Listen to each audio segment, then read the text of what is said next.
Well, this is my 1999 GMC Suburban. It's a 2500.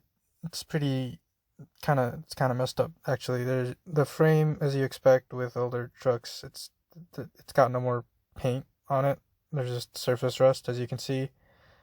It's, it's kind of everywhere on the frame. There's like not a spot of paint left, but I plan on redoing the whole front suspension in the future and redoing all the rust. But that's not what the point of this video is. This is me talking about my truck. So I barely bought this, like, 2 years ago. Just kidding. But it's all right, but it's got some problems. That door that I just opened, the the door handle is kind of non-existent. There's trash everywhere on the inside from the previous owner. It's gonna get cleaned up, but it's a project, I guess. But yeah, there's just more trash. That door doesn't even open. Actually, I think it does. No, it doesn't. Okay. Well, yeah, I'm just recording this while somehow I didn't record my own voice when I was recording this video, so here I am. Anyways, that's just some more rust right there. Oh, look, we have oil now. We're gonna do a tune-up on the truck. We've got 8 spark plugs. It is a 454 2500. We got some new handles. There's that trim piece. I'm also missing that for the passenger side door. And well, we got the mobile one. This truck takes the 454 takes 5W30. It literally says it on the cap, but I didn't really read the cap, so I bought 10W30, which is, it's okay, I guess. But I also got some fuel injector cleaner, some seafoam. Well, I'm not putting both of them in at the same time. I'm gonna fill it up. It is a 40, not 40. I think it's a 32 gallon tank, I'm gonna say, but 40 just to be safe. But those wheels actually ended up not fitting because they're from a Ford F-250 from 2001, which is not the same lug pattern as my Suburban, but I tried. It would have looked good though. Anyways, these wheels, yeah, I'm gonna replace these wheels, but I can't because they're not the same lug pattern as a Ford, because this truck has a 8x6.5, and the Ford has 8x170. But doors is surprisingly easy to take off for door panels. Door panels are pretty easy to take off, but this one, there's literally just 2 bolts holding it in, and that trim piece that goes next to the door handle, you kind of right there, it kind of goes around that door where the door handle would be, and you kind of just pop that out. Here I am taking the two bolts out. They are 7mm bolts, and you kind of just slide this panel button thing out, unplug all of it, and how long am I gonna take just to unplug this? I don't know. Let's try. Oh, there we go. No, it fell. Okay. Well, we're gonna unplug all of that, and then you should probably remove that trim piece, but I don't have that on, so I kind of don't need it. Next thing you can just pop the whole door out. Oh yeah, one more thing. There's another trim piece, like on the inside of where the mirror would be, and you kind of just pop that out with a flathead screwdriver. But after that, you just pull the door out.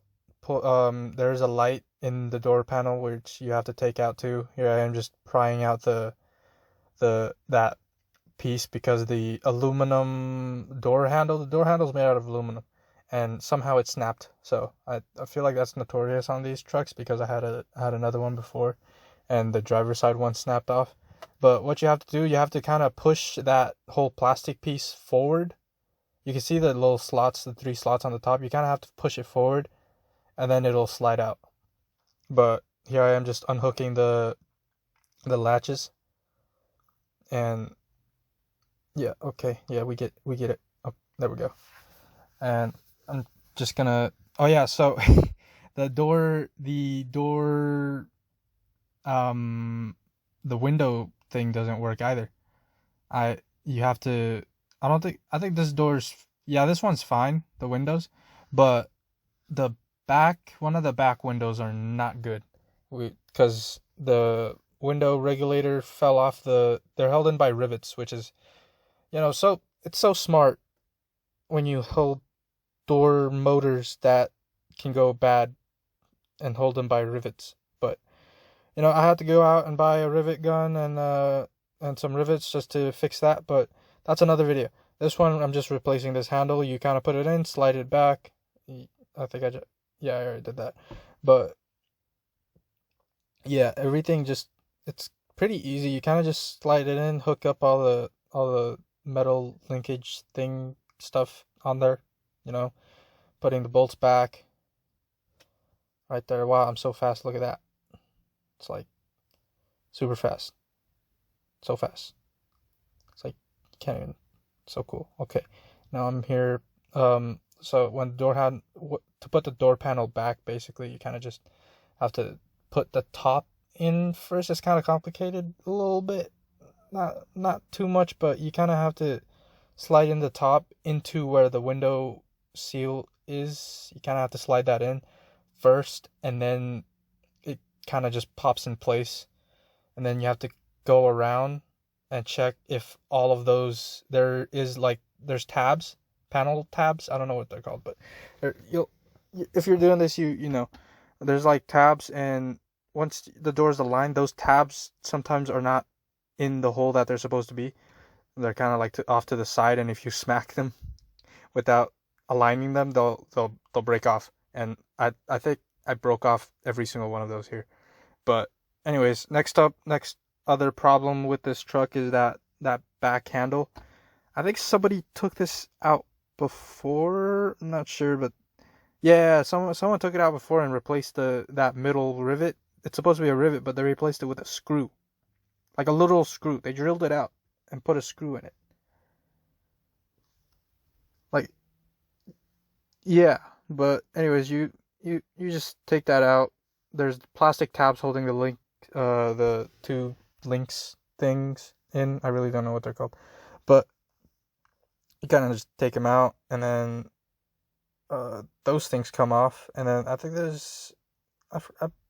I made this video a long time ago. I forgot, but I just skipped to the point. Okay, there's four bolts holding not bolts, but there's nuts holding the four nuts holding the whole handle in place, and you kind of really have to fight it out just to wiggle it out of the hole that they put it in. But yeah, it's actually harder to get it back in than to get it out. Getting it out is the easy part, but getting it in is the hard part. But like I said, the one that was already in my truck was drilled out, and the taps were different. I had to well, the one I got from the junkyard, it didn't have those plastic taps, so I had to put them onto the one in the junkyard.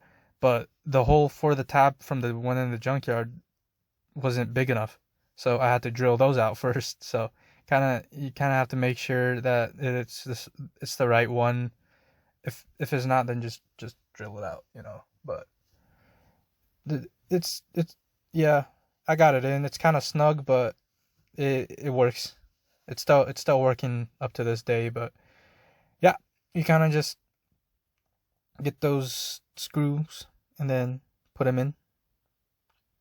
There you go. I think I've already got it in. Yeah, I got it in. So that wasn't showing much, but it was pretty complicated. Not It wasn't complicated. It took a long time just drilling that out because I don't have a metal drilling thing, and this is the same. It's got the same panel clips as the door panel, so you kind of just pop them in, and it'll just go in. Oh yeah, to pop that out, you kind of have to take the thing out. Oh, I guess we're done. The video's done. Okay.